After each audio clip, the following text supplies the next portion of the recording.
सितंबर महीने की शुरुआत होने जा रही है। आम नागरिकों की जेब और उनसे उनके जो काम हैं उससे जुड़े नियम बदल रहे हैं। कुछ तो डायरेक्टली आप पर असर करेंगे, कुछ आपको इनडायरेक्टली असर करेंगे, लेकिन आपको इन बदलावों की जानकारी आपको होनी चाहिए ताकि आपने अगर कोई फाइनेंशियली प्लानिंग कर रखी है वो बिगड़ ना जाए, फाइनेंशियली आपको कोई नुकसान ना झेलना पड़े।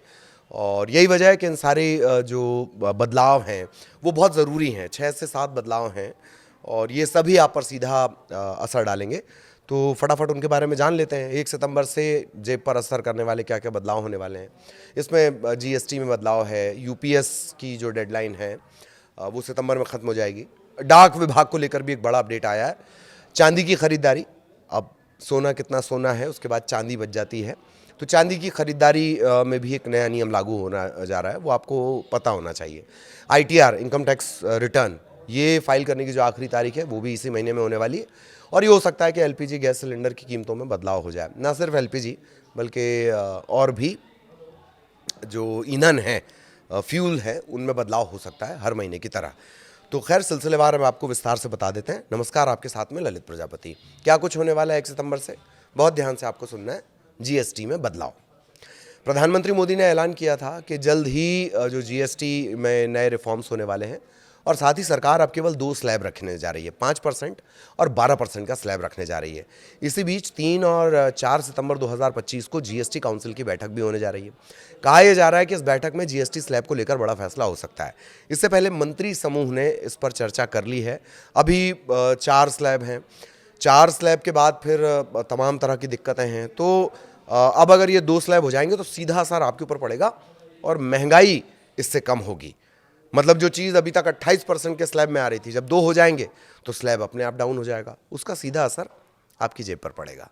तो माना यह जा रहा है कि जीएसटी काउंसिल की जब बैठक होगी तो ये जो फैसला है वो ज़मीन पर उतर जाएगा। मंत्री समूह की तरफ से इसको हरी झंडी मिल गई है, अब सिर्फ औपचारिकता है। यूपीएस की जो डेडलाइन होगी वो सितंबर में खत्म हो जाएगी। केंद्र सरकार के कर्मचारी जो नेशनल पेंशन स्कीम के दायरे में हैं, एनपीएस के दायरे में हैं, उन्हें यूनिफाइड पेंशन स्कीम जो लॉन्च की गई थी, अगर वो चाहते हैं कि उसका लाभ मिले तो यूनिफाइड पेंशन स्कीम यूपीएस को आपको सेलेक्ट करना होगा। और यूपीएस को सेलेक्ट करने का जो तय रहेगा वो सितंबर में ही है। आखिरी जो टाइमलाइन है वो सितंबर में ही है। तो यूनिफाइड पेंशन स्कीम का अगर आपको करना है, आप इसे ज़्यादा बेनिफिशियल अपने लिए मान रहे हैं, फ़ायदेमंद मान रहे हैं, तो 30 सितंबर तक का वक्त आपके पास होगा। सरकार ने हालांकि इसकी डेडलाइन 30 जून रखी थी, फिर इसे बढ़ाकर 30 सितंबर कर दिया गया है। यूनिफाइड पेंशन स्कीम केंद्र सरकार ने शुरू की है, ये एक नई पेंशन योजना है। तो एनपीएस या यूपीएस ये आपको अभी फाइनल कर लेना है, सितंबर में फाइनल कर लेना है। भारतीय डाक सेवा का स्पीड पोस्ट में मर्जर की तरह इसे देखिए। 1 सितंबर से देश में डाक के जरिए कुछ भी भेजा जाए तो वो स्पीड पोस्ट के जरिए ही जाएगा, क्योंकि जो भारतीय डाक सर्विस को है वो स्पीड पोस्ट में मर्ज किया जा रहा है। यानी आपकी जो भेजी हुई पोस्ट होगी वो स्पीड पोस्ट के जरिए ही जाएगी। पहले आपने देखा था बहुत सारे ऑप्शन थे, रजिस्टर्ड डाक आप लिख दिया करते थे, वो सब अब सिर्फ स्पीड पोस्ट के जरिए ही होगा।